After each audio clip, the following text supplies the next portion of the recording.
May I come in please? হ্যাঁ।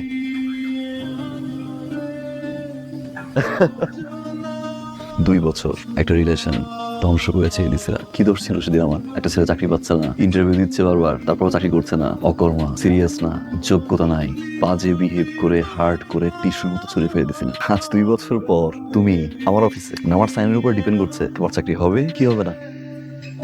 Sir, আপনাকে তো আমি একটা কথা বলতে ভুলে গিয়েছিলাম, চট্টগ্রাম থেকে আমাদের একজন ব্র্যান্ড ম্যানেজার আসবে আমাদের সেলসটা বাড়ানোর জন্য। নামটা জানতে পারি? ওনার নাম ঈশিতা। কি জানি বলছিলেন? এই অফিসে কাজ করার মতো কোনো যোগ্যতা আমার নেই, কোনো পোস্টে আমি কাজ করতে পারবো না। ইশতা ম্যাডাম, ম্যাডাম, আই সরি, আসলে আমার এই কথাগুলো বলা ঠিক হয় না, কিন্তু ওদের একটা সম্পর্ক ছিল। I am so sorry. কি ভাবছো এই কথাগুলো বলবো? ইউ আর রং। আমার চাকরি খাওয়া তুমি। প্লিজ স্যার, ফাহিমের সাথে আমার রিলেশনশিপ ছিল স্যার 2 বছর আগে। আমরা ব্রেকআপ করতে স্যার। ও আমার এক্স বয়ফ্রেন্ড স্যার। একই অফিসে এক্স বয়ফ্রেন্ড এক্স গার্লফ্রেন্ড থাকতে পারে না sir. Please Fahim sir. May I come in sir? Yes please. Oh hi. কেন স্যার? তোমার ডেস্কে স্যার আমি তো ইন্টারভিউ দিলাম না। মুরব্বীদের কাছ থেকে একটা কথা শুনেছেন, তুমি দর্শনদারি পরে গুণ বিচারি। যে মেয়ের হাসি এত সুন্দর, ডেফিনেটলি ভালো কিছু করবো। আমার ডেস্ক রেডি? জি ম্যাডাম, আপনারটা রেডি আছে।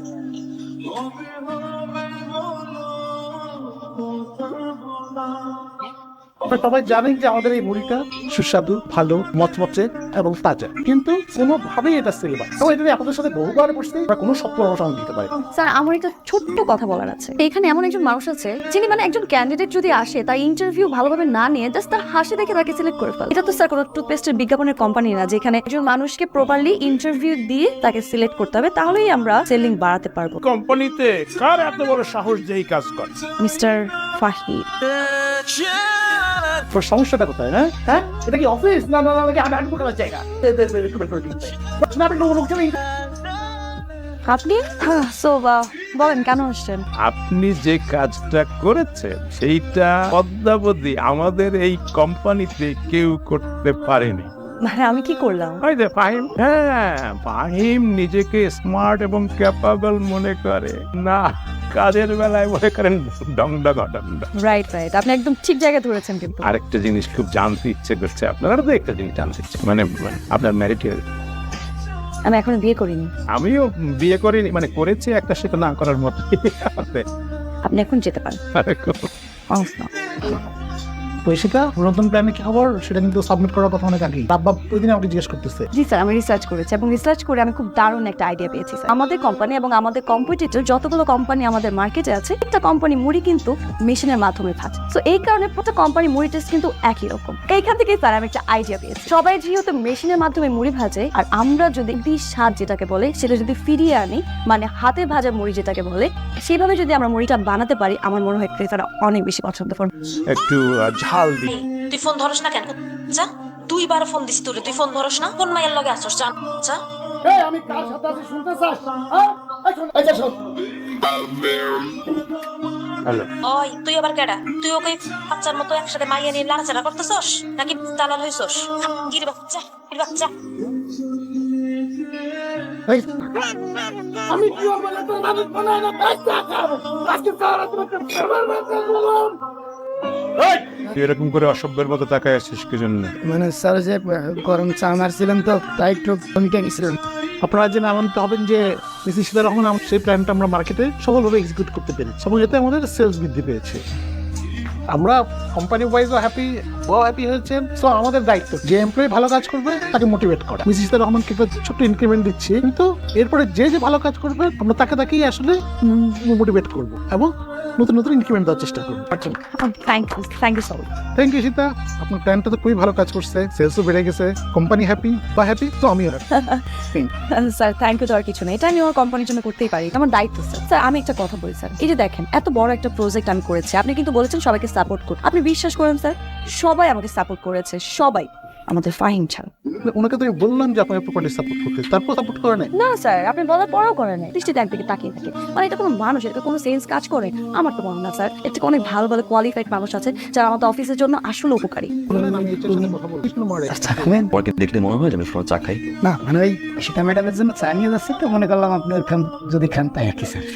বিট্টু, বিট্টু এই কোনো কারণে ছোট হয়ে যাচ্ছে। বিট্টু, যে কারণে তোমার ডাকলাম, আমার নাম্বার কি তোমার বোর কাছে দিছো? স্যার স্যার আমার বউকে আপনার ফোন দিয়েছিল। বিশ্বাস করেন স্যার, আমি বিয়ে করেছি এক ডাইনিরে, এমন এক ডাইনি স্যার, সারাটা দিন আমার সন্দেহ করে, সারাটা দিন আমার সন্দেহ করে আমি নাকি মেয়ে নিয়ে থাকি, নাকি মেয়ের নেশা। আপনাকে একটা রিকোয়েস্ট করতেছি স্যার, আপনারা যদি আবার ফোন দেয় যে শুধু এই কথাটুকু বলে যে আমি কোনো মেয়ে নিয়ে থাকি না, আমি সব সময় কাজের মধ্যে থাকি, আমি সব সময় কাজের মধ্যে থাকি। বলবো, কিন্তু একটা শর্ত আছে। সত্য ম্যাডাম, আপনার কি স্যার খাওয়াই লাগবে? একটু চা আমি কেন আনতে বলেছি, দেখার জন্য না কিছু বলো। সাধারণ মানুষ তো। চাটা কি খুব মজা হয়েছে না? শোনো বিল্টু, একদম হুবহু এরকম একটা চা বানিয়ে নিয়ে আসবো, চল। এতদিন খাইছি দুধ চা, রং চা, আজকে খাইলাম স্যাপ চা। প্রোডাক্ট থেকে শুরু করে আমাদের কোম্পানির সুনাম দিন দিন বেড়ে চলছে শুধুমাত্র আপনার কারণে। কিন্তু এখন থেকে আর এত চিন্তা করার দরকার নাই, ওটা পড়াই ফেলতে হবে। এইটা কি কোন আপনি? হ্যাঁ, মুড়ি পুরাই দিমু? আমার এত বিশ্বাস কইরা থারে এই যে মুড়ি ভাজনে লেগে রাখছে, আমি মুড়ি পুরাই দিমু? কি হইব? চইব না, মুড়ি একটু পুড়তেই পারে, পুড়তে পারে না। আরে চুলায় আগুন দিয়াছি, আমি আগুনের দিকে সারাক্ষণ চাই থাকবো। পুরালাম, পুরো দা কি হইব? পুড়লে তাহলে একটু তিতা তিতা লাগবো। এই লটের সব মুড়ি পোড়া পোড়া দিতে দিতে বানাইতে হবে। এটা কি, এই জিনিসটা কি দেখছেন? আপনি যে একটা প্রোডাক্ট মার্কেটে পাঠাচ্ছেন, সেই প্রোডাক্ট কিরকম দেখছেন? কোনো কাজ যদি আপনার না করতে হন তাহলে আপনার বলবেন যে আমরা পারি না, আমরা আমাদের জন্য যোগ্য না, দেখলে আমরা নতুন লোক দেখবো। আপনারা বিশ্বাস করে আমি আমার ব্র্যান্ডটাকে ছাড়ছি, আর সেই ব্র্যান্ডটাকে আপনি একদম পায়ের নিচে নামায় ফেলছেন। স্যার আমি থেকে দুঃখিত, আমাদের কোয়ালিটি টিম, আমাদের স্ট্রং কোয়ালিটি টিম ছিল না, যার কারণে এরকম একটা প্রোডাক্ট বাজারে চলে গিয়েছে স্যার। মানে মার্কেটের প্রোডাক্ট যাওয়াতে আপনার এটা মনে হচ্ছে? এখন স্যার যেহেতু আমাদের প্রোডাক্টের এই অবস্থায় গিয়ে দাঁড়িয়েছে বাজারে, রেপুটেশন স্যার যেহেতু নষ্ট হয়েছে, যে কোনো প্রোডাক্টের স্যার উত্থান পতন হবে। গুড কোয়ালিটি অ্যাসুরেন্স টিম দিয়ে ভালো প্রোডাক্ট আবার মার্কেটে লঞ্চ করবো। ব্র্যান্ড ভ্যালু যেখানে জিরো, সেখানে এই মুড়ি মানুষ খাবে। আপনি এই মুড়ি কিভাবে করে স্যার আমরা ঘরে ঘরেই পৌঁছাবো, আমরা ভ্যানে করে মার্কেটিং করবো। কিন্তু এখানে মাইকিং করবে কে? স্যার আমাদের মাঝে এমন একজনকে দরকার স্যার, যে দেখতে সুন্দরী, স্মার্ট, অ্যান্ড স্যার আমার মনে হয় যে প্রোডাক্টটা সম্বন্ধে ভালো জানে এরকম একজন। Exactly sir. Sir what about ইশলে ম্যাম? ইম্পসিবল, আমি কেন যাবো? আরে কোম্পানির মালিক তো সব আর আপনি একটা কাজ করতে পারবেন না। আপনি মনে করেন না যে আমাদের চাকরি ছেড়ে গেলে অন্য কোনো ব্র্যান্ড আপনাকে লুপে নিবে? যেভাবে পারেন ব্র্যান্ড আপনি তাই নদীর যেমনি পারেন ব্র্যান্ড লাভ করবে। বের হয়ে যাবেন নাকি ম্যাম ভ্যানে বসে মাইকিং করবেন? মুড়ি রেড লাইট কোম্পানি দেশি মুড়ি, একবার খাবেন সারা জীবন মনে রাখবে। খারাপে এবং আবার মানুষের দায়ে দাঁড়িয়ে পৌঁছে যাবে। এটা সম্ভব হয়েছে আপনাদের আন্তরিক প্রচেষ্টার জন্য। স্পেশালি তো আমি একজনের কথা না বললেই না, উনি যে thank you so much. Thank you আপনাকে, যে আপনার যে অসাধারণ লিডারশিপ এবং অসাধারণ আইডিয়ার জন্য যে কোম্পানিটা ঘুরে দাঁড়ালো। Thank you. আপনাকে অসংখ্য ধন্যবাদ। এত পরিশ্রম করলাম আমি, আর পুরস্কার পাই ফাহিম, এটা কিছুতেই মেনে নেওয়া যায় না। আমিও দেখে ছাড়বো কবে সাকসেস হস।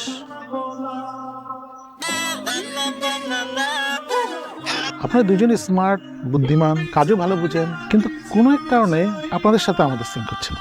একবার একটা ঝামেলা আপনি পাকাচ্ছেন, কোম্পানির ব্র্যান্ড ভ্যালু নেমে যাচ্ছে, এবং লাস্ট পর্যন্ত যেটা আসলো সেটা আপনারা কোম্পানির লয়ালিটি দেখান। ঘটনাটা পুরোটাই আব্বা জানেন, আব্বা অনেক কিছু আমাকে বলেছে, আমি সেগুলো কোনো কিছুই আপনাকে বলতে চাই না। আপনারা স্মার্ট, বুদ্ধিমান, আপনারা জানেন যে আপনাদের টেক আউটটা কি হওয়া উচিত। আমি আশা করি আপনারা সঠিক সিদ্ধান্ত নিতে পারবেন। 2 বছর আমাদের রিলেশন ছিল, আমি তোমাকে অনেক ভালোবাসতাম, যদিও তুমিও আমাকে কখনো কম ভালোবাসোনি। আমার বাসা থেকে বিয়ের জন্য অনেক প্রেশার ক্রিয়েট করছিল, অনেক বেশি।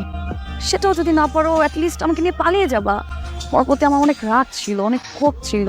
এতদিন পর এসে আমি রিয়েলাইজ করলাম তখন আমার রাগ করাটা উচিত হয়নি, ওটা আমারও ছিল। আমাদের দুজনের একটা ভুল বোঝাবুঝির কারণে আমাদের এত সুন্দর একটা সম্পর্ক নষ্ট হয়ে গেছে।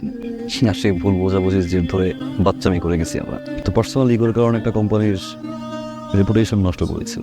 ইসতে আমার জায়গা থেকে আমি হার্ড অ্যান্ড সোল ট্রাই করবো কোম্পানির আগে রেপুটেশন ব্যাক করতে।